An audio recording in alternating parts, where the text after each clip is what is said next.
তুমি আমার 5 টাকা দাও, আমি তোমার 5 টাকা দেবো। এখন দেখলাম যে না, ও যদি 1 টাকা দেয় ভালো, আমি 10 টাকা দিতে রাজি আছি, কারণ ও যদি আমার এখানে আসে তাহলে আমার সুবিধা বেশি।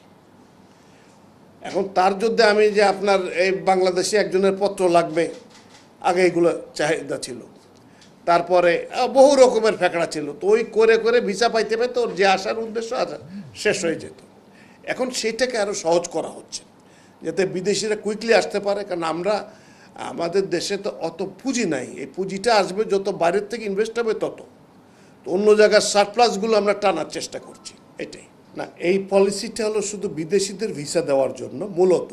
তবে আপনি এটা কারেক্টলি বলেছেন, এইটা এখন আমরা যে মোটামুটি যে কম্পিউটার সিস্টেমে যাচ্ছি, তাতে আর লোকজনের আসা যাওয়া আর পাসপোর্ট নাম্বার আর চেহারা আর এই ফিঙ্গারপ্রিন্ট লুকানোর কোনো বুদ্ধি নাই, ফলে এগুলো এখন খুব কুইকলি অ্যাসেম্বল করতে পারে। এটা এসবিও পারে, ইমিগ্রেশন সময় যখন আসে তাদের কাছে নাম থাকছে, নাম্বার থাকছে, কে কবে ঢুকলো কবে বেরোলো, তো ওইটা শুধু বসে ইন্টেলিজেন্টলি দেখা দরকার এখন এনফোর্সমেন্টে। মানে গভর্নমেন্টের এফিসিয়েন্সি আরও বাড়াইতে হবে, সেইগুলোর দিকে চেষ্টা চলছে এখন। ব্যবসায়ীর ড্রাইভিং ফোর্স একটাই, যে ওখানে যদি ইনভেস্ট করি আমার টাকা আসবে। তাহলে যাওয়ার আগে যদি আমি একটা পাহাড় তুলি, তোমার এই নাম কি, বাপের নাম কি, দাদার নাম কি, তোমার ওই বাড়িতে ছাগল কয়টা আছে, এই সমস্ত প্রশ্ন তো আর করার কোনো জাস্টিফিকেশন নাই এখন আর। তাকে যত সহজ করে দেওয়া, যে তুমি একবার আসলে ব্যবসায় ইনভেস্ট করতে আসছো, ঠিক আছে, তুমি 1 বছর ভিসা তোমার দিয়ে দিলাম, মাল্টিপল ভিসা, তুমি যতবার ইচ্ছা আসো, বা 5 বছরের দিলাম বা 3 বছরের দিলাম, তাহলে সুবিধাটা কী হবে? সে তার সুবিধা মতো এখানে আলাপ আলোচনা করতে পারবে, আর এখানে যখন থাকবে তো ডলার খরচ করে থাকবে এই জায়গায়, ওর কাছে তো আর বাংলা টাকা আয় করতে পারছে না, সে ডলার খরচ করতে থাকবে, এই টাকাগুলো আমার দেশে আসবে।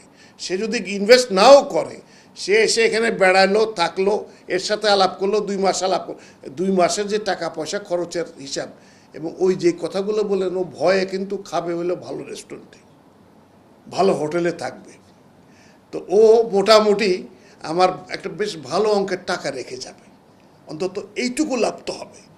তবে সবচেয়ে বড় ব্যাপার যে বাংলাদেশের ইকোনমিতে যে পরিবর্তনগুলো আসছে, যে সুবিধাগুলো দিচ্ছে, এবার যে ফ্রি ইকোনমির যেটা করা হয়েছে, কি ওটাকে ফ্রি ট্রেড জোনের জন্য 2টা জায়গায় এর আগের ইয়েতে বলেছিলাম করা হয়েছে, তো ওই জায়গায় ইনভেস্টমেন্ট দেখলে লোকজন দৌড়ে আসবে, ওরা এসে টাকাদা করবে যে ভাই আমি টাকা দিচ্ছি, তোমার লোক লাগবে না, আমি টাকা লাগবে না, আমি দিচ্ছি, আমি তো তৈরি করে নেবো, আমার জায়গা দিয়ে দাও তুমি। ওই এখান থেকে লোক লাগায়, প্রাইভেট সেক্টর লোক লাগায়, এগুলো তৈরি করে ফেলবে, এই সুবিধাগুলো পাবো আমরা। ফলে আমি এটা দেখি যে ইট ইজ হাই টাইম, এবং ইট ইজ ভেরি লাইকলি যে একটা তো চেঞ্জিং পর্যায়ে যাচ্ছি আমরা, এই পর্যায়ে গেলে হয়তো কিছুদিন পরে আমার মনে হতে পারে না আরেকটু সুবিধা করা দরকার, বা এই জায়গায় টাইট দেওয়া দরকার। ক্যাটাগরি অ্যাবাউট 34 টাইপের করা হয়েছে, এগুলো বলতে গেলে বিশাল কেসা হয়ে যাবে, সেটা আমি পরে আরেকদিন আপনাদের কাছে সব কপি দেবো ইনশাল্লাহ। এই সম্বন্ধে আমার কিছু জানা নেই এই মুহূর্তে, কেন আসছে, হয়তো এর আগের চুক্তি ছিল, আমরা পয়সা দিয়েছিলাম, সেখান থেকে কেনা হয়েছিল, হয়তো সেটা হয়তো আসছে, আমার ঠিক জানা নেই কী জন্য হতে পারে, আমি বলতে পারছি না, আমার জানা নেই বিষয়টি।